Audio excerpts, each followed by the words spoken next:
Vážené predsedníctvo, milé kolegyne, kolegovia, dovolte mi porozprávať vám príbeh našej malej princeznej. Príbeh sa začal v júli 2011, keď sa narodila v malom mestečku na severovýchode Slovenska ako dieťa z 3. gravidity. Mamička od 2. trimestra užívala substitučnú terapiu pre hypotyreózu. Krátko pred pôrodom gynekolog s dieťaťou videl streptokoka agalakcie, takže indikoval antibiotickú liečbu, ale pôrod bol spontánny v termíne bez akýchkoľvek problémov s dobrou popôrodnou adaptáciou. Síce tam bol Icterus neonaty, ale bez nutnosti fototerapie. Podľa vtedy platného očkovacieho kalendára bola na 5. deň malá princezná očkovaná BCG vakcínou a ako komplikácia tejto vakcinácie sa objavila purulentná lymfadenitida. Nasledovalo teda sledovanie v pneumofyziologickej ambulancii, 6-mesačná liečba izoniazidom a ďalšia vakcinácia nebola vykonaná. Ináč sa ale malá princezna mala veľmi dobré, prospievala, rástla, nemala žiadny problém až do veku 10 mesiacov, kedy trošičku zlenivela. Mamička si najprv všimla, že dievčatko sa prestalo postavovať, čo predtým už robilo. Zrazu začala horšie manipulovať s malými objektami.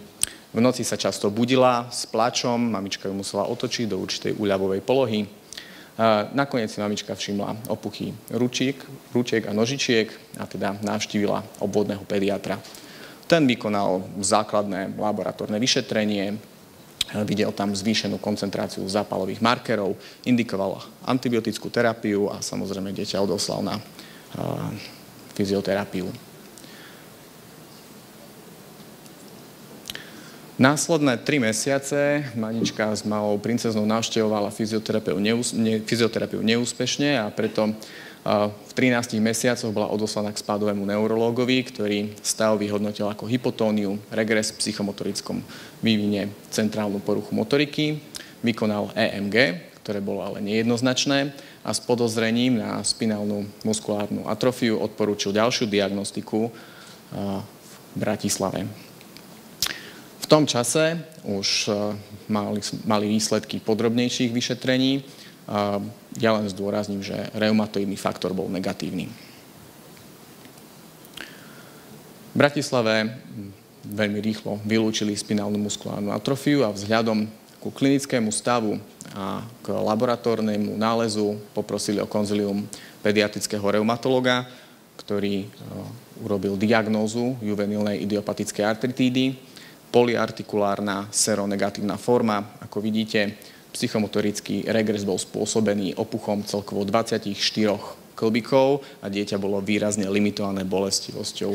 Z týchto 24 bolo 22 posúdených pri fyzikálnom vyšetrení. Oba bedrové klbíky boli následne aj potvrdené ultrazvukom. Okamžite teda bola začatá pulzná terapia kortikoidmi, následne s prechodom na perorálnu liečbu bol zavedený do liečby metotrexát, samozrejme nesteroidná antiflogistika. A malá princezná bola odoslaná do pediatrickej reumatologickej ambulancii, ktorá bola najbližšie k jej trvalému bydlisku, teda k nám do Košíc. Nie je dôležitá ani tá dĺžka tej cesty v kilometroch, ako to, že to dieťa bolo správne diagnostikované až 5 mesiacov po začiatku prvých príznakov. My sme sa s ňou teda stretli prvýkrát v októbri 2012, mierne sme navýšili dávku metotrexátu, ale hlavne sme prišli na subkutánnu formu, ktorá je účinnejšia ako perorálne a pozorovali sme dobrú odpoveď na liečbu. V priebehu 6 mesiacov sa podarilo vysadiť nesteroidná antiflogistika aj kortikoidy a dosiahnuť klinickú remisiu. Všetko bolo super, tešili sme sa, kým jej starší brat nepriniesol zo škôlky malý darček, varicelu. V tomto prípade je liečba metotrexátom kontraindikovaná, musela byť okamžite prerušená. Napriek tomu po uplynutí inkubačnej periódy došlo k výsevu a hlavne k vysokým horúčkám, bola indikovaná terapia acyklovírom. Približne mesiac po vysadení metotrexátu sa objavili opuch klbíkov, došlo k relapsu základného ochorenia a bolo potrebné znova zaviesť ako kortikoidy, tak nesteroidná antiflogistika a samozrejme naspäť metotrexát. Liečba vynikajúco zabrala, pozerali sme klinickú remisiu, bolo opäť možné dať preč kortikoidy, nesteroidná antiflogistika. keď sa nám vo februári 2014 objavila ránna stuhnutosť, bolestivosť, ale bez zjavných opuchov. My sme preto iba zvýšili dávku metotrexatu, aby sme dosiahli terapeutické koncentrácie vzhľadom na telesný povrch dieťaťa. V apríli došlo k ďalšiemu relapsu napriek zvýšeniu dávky metotrexatu, tentokrát už aj s prednou uveitídou.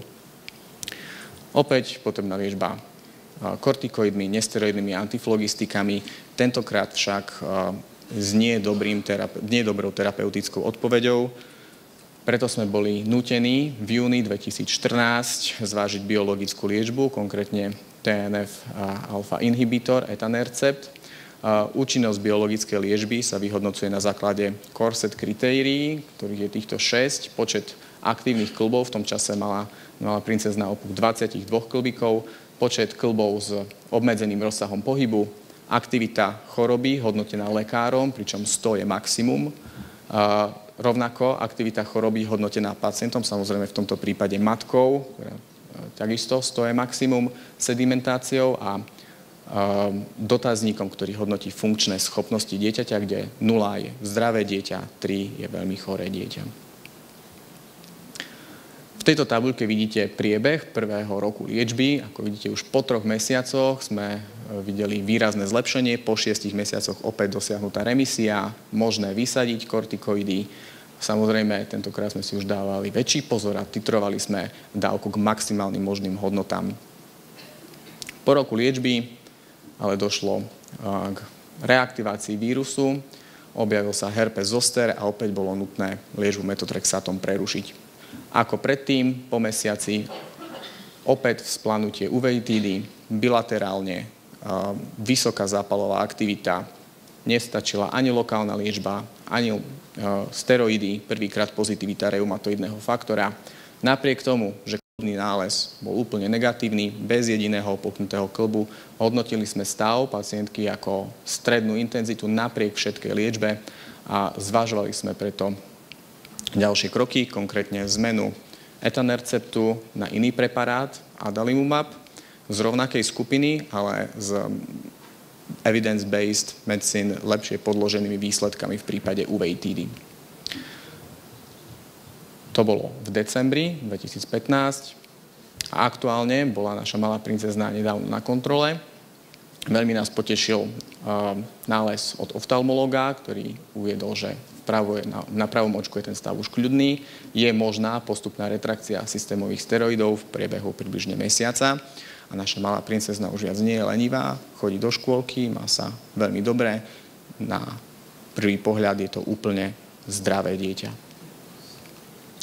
Na záver by som chcel zdôrazniť niekoľko vecí. Zaostávanie v psychomotorickom vývine nemusí byť nevyhnutne dôsledkom neurologickej choroby. V tomto konkrétnom prípade išlo o bolestivosť, ktorá limitovala výrazne našu malú princeznú. Pozitivita reumatoidného faktora v pediatrickej populácii je zriedkavá. Reumatoidný faktor neslúži ako diagnostické, ale ako klasifikačné kritérium a skôr hovorí o aktivite danej choroby. A agresívna liečba v skorých fázach ochorenia prináša lepšie výsledky, čo je dokázané podľa najnovších výsledkov z medzinárodných registrov. Ďakujem za pozornosť.